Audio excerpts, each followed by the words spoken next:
Braden Wilson sat in a federal courtroom after what happened in May of 2024.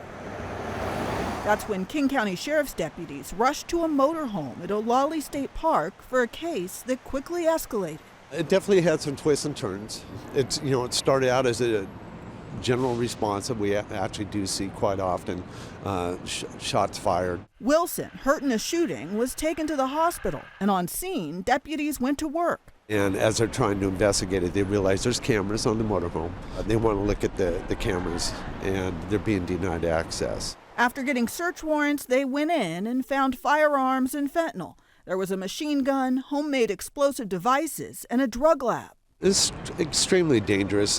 We learned on day 2 that the federal investigation was actually taking place. It was an investigation that started via the dark web.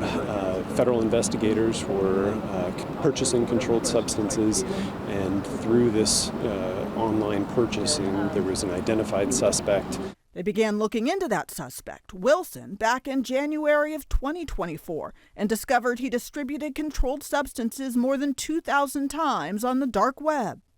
The bigger concern is the process in which Mr. Wilson was actually distributing the narcotics to the Postal Service without regard for postal workers who are handling them packages. Now, more than a year after the federal investigation began, the case has made its way to a courtroom. We're glad that we were able to put an end to this. Wilson told the judge, quote, "This experience definitely woke me up," and expressed remorse, saying that will never happen again. I'm hoping that he's honest and true with what he told the judge, and I hope he means it.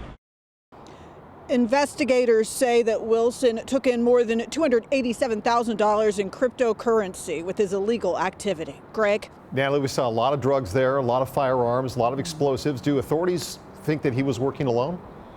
No, they say there is a co-defendant in this case, a 30-year-old Chandler Bennett, who's also entered a guilty plea and is expected to be sentenced next week. Greg? All right. Natalie, live for us in Seattle today. Natalie, thank you.